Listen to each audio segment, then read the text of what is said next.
He began his song by saying, praise the Lord with harp. Praise the Lord with harp. And sing unto the Lord. And sing unto him a new song. Play skillfully with a loud noise. Sing, shout a shout of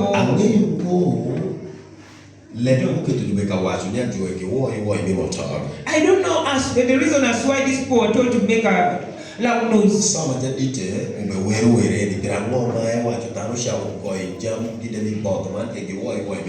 When this man was singing, I don't know why he told them now to play these harps and then shout with noise of joy. In a situation that people are passing through, when you tell people to shout shouts of joy, it is very hard. Imagine somebody is telling us here. When the landlord saw and then called her, she was troubled. Now where does this one help here? And the landlord is demanding you 650,000. 650,000. And then somebody comes and tells you, play harps. When they're playing of harps, they will play this, right? Shout a shout, loud noise of joy. If you shout a shout of joy, will it pay the rent? But they're telling such kind of people, shout with a joyful noise, make a loud noise, that the people whose rent is overdue, that the people who are sick, that they are told to shout.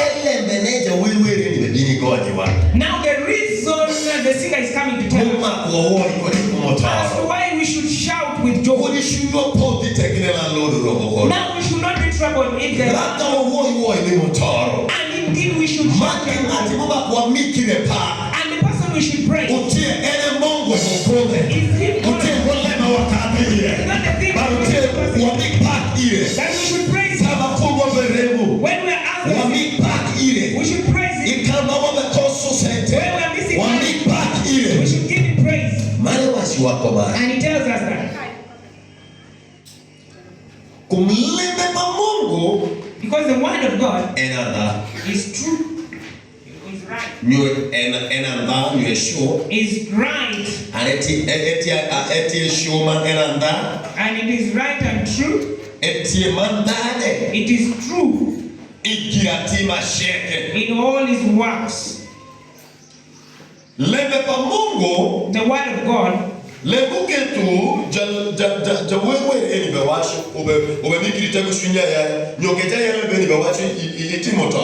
the reason as why this psalmist is telling you to rejoice,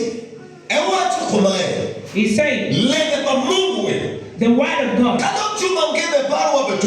Even if other people think that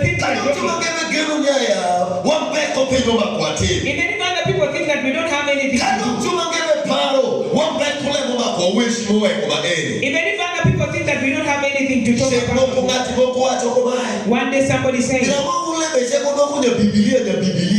why do you turn everything alongside the Bible? Don't you have your own words to talk?